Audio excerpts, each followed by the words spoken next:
Antônio Gomes da Costa Neto pela contribuição valiosa, a exemplo das anteriores, e convido agora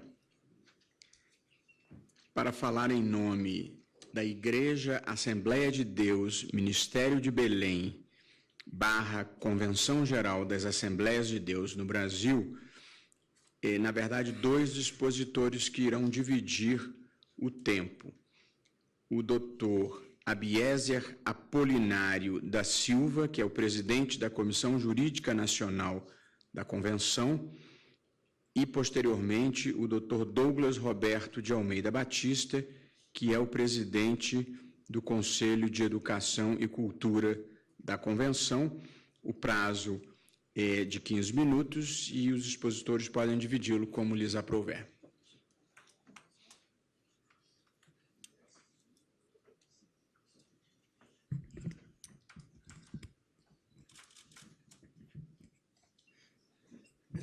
Excelentíssimo senhor ministro Luiz Roberto Barroso, doutor representante do Ministério Público, demais membros da mesa, trago a saudação em nome das duas entidades representadas, citadas. A primeira, a Igreja Evangélica Assembleia de Deus, ela está no Brasil, estabelecida desde 1911.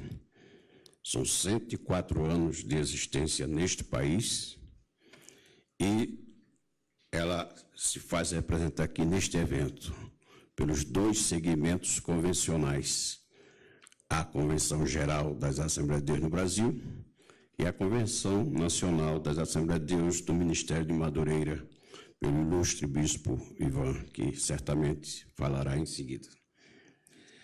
A Igreja Evangélica Assembleia de Deus, ela congrega hoje, segundo o censo demográfico do IBGE em 2010, cerca de 12.300.000 adeptos em todo o país.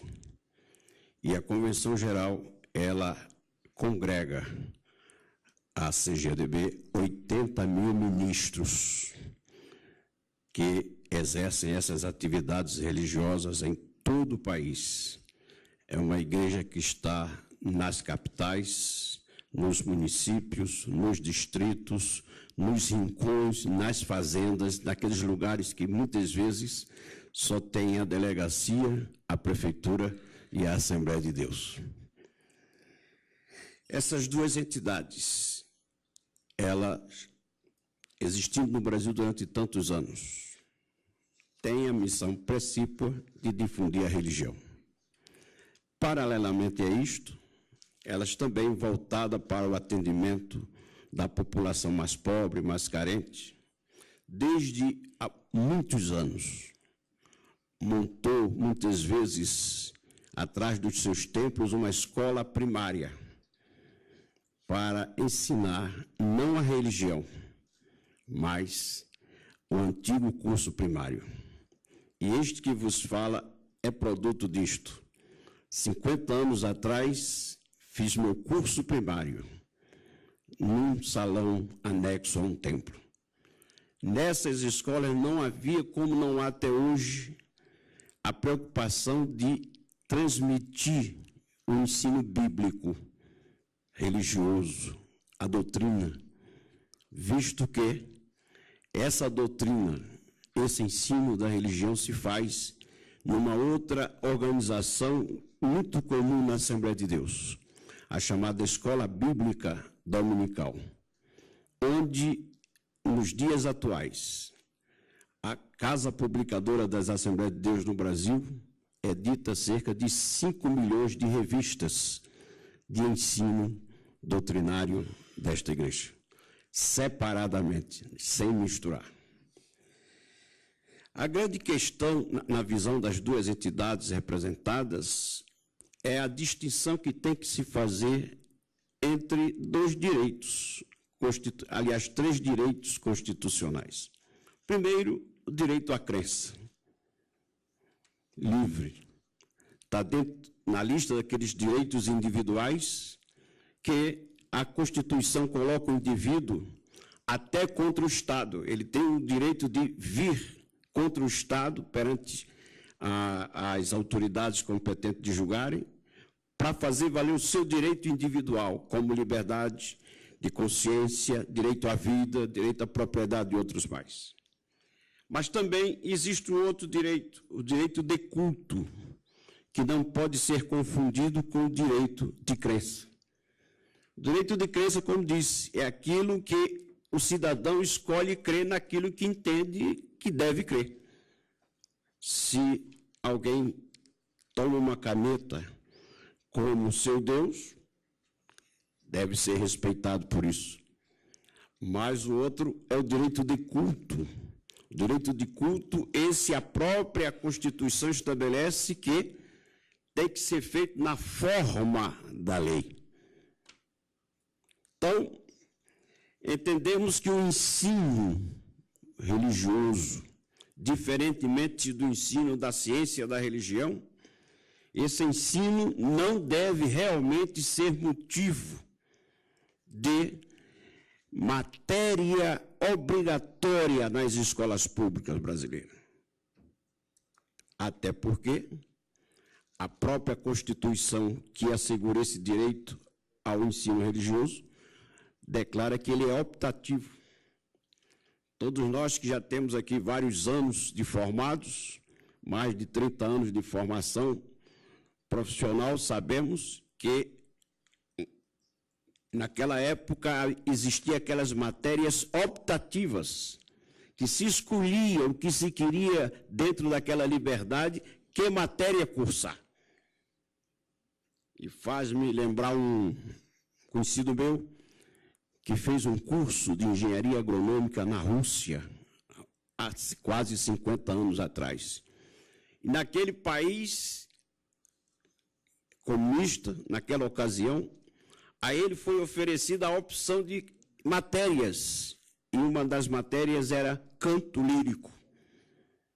Era engenheiro, o curso de engenharia, e aí ele foi oferecido a oportunidade, se quisesse, de fazer o curso de canto lírico, e se tornou um grande tenor, um homem que cantava, e creio que ainda canta muito bem. O ensino da religião, o ensino religioso no Brasil está nesse campo, no campo da opção, da escolha, não é um positivo. Não pode nem deve integrar, tampouco, a grade curricular obrigatória para a formação acadêmica do cidadão. Diante desse quadro, é de se observar que Vossa Excelência, como relator dessa ação, que já endosso o coral uníssono de parabenizá-lo pela iniciativa de provocar o debate, algo inédito no nosso país, mas muito louvável, de que já, tempo esgotado. Não, são 7 minutos e meio. 7 minutos e meio. Do tempo, mas a divisão do tempo é... Eu reservei para ele 5 minutos.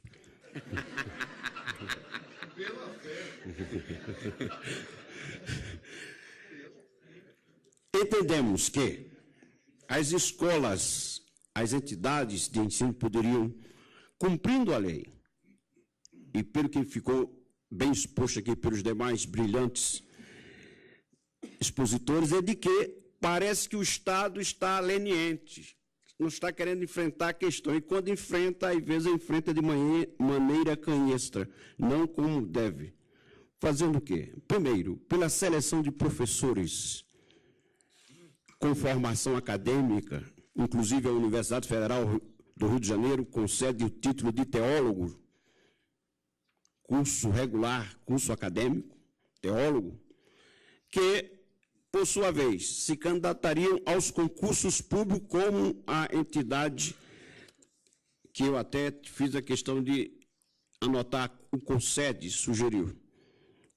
Concursos públicos, professores preparados, que manifestariam naquela ocasião da inscrição para o concurso qual a sua formação religiosa. Como se fosse um sistema de cota hoje tão em voga no Brasil. e aquele professor selecionado, academicamente preparado, as escolas teriam, então, que montar a estrutura que o aluno ou seus pais, escolhendo aquela formação adequada, nela seria ministrado o ensino religioso, sem, todavia, violentar o direito de escolha. Terminando a minha fala para passar para o professor Douglas, dentro do tempo que me resta. Eu, com todas as vezes, ministro, eu estou olhando a sua posição no processo, daquela fábula de que contam que um grupo de ratos se reuniu numa assembleia para discutir o que fazer com Farofino, um gato que não dava trégua aos ratos.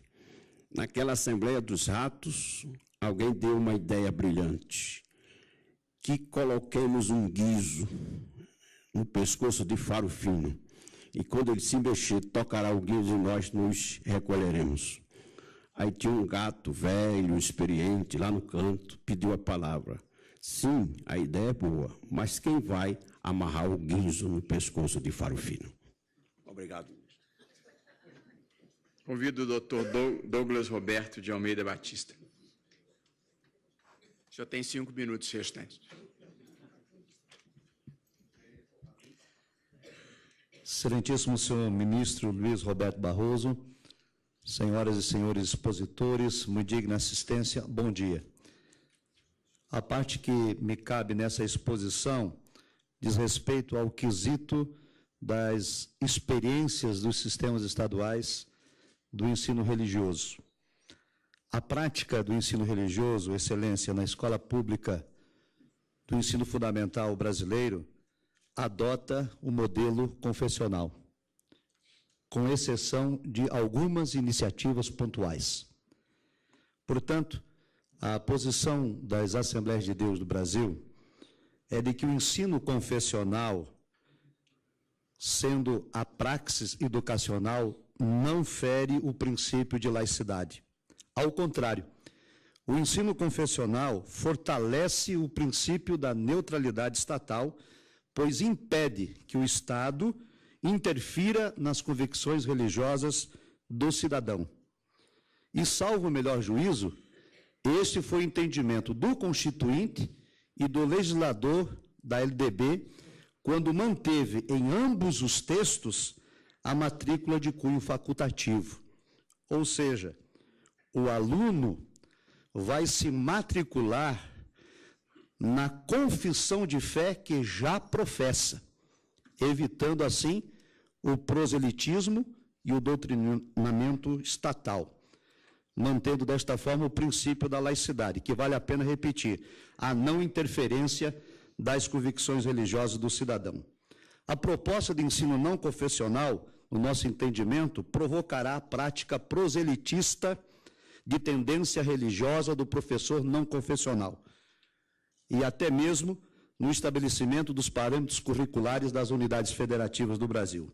E esse também é o entendimento do Ministério da Educação e Cultura, quando exarou o parecer 97/99 do Conselho Nacional de Educação, afirmando que não cabe à União estabelecer os conteúdos curriculares do ensino religioso, mas que os sistemas estaduais devem cumprir a lei e ouvir as entidades civis religiosas do Estado a que pertence.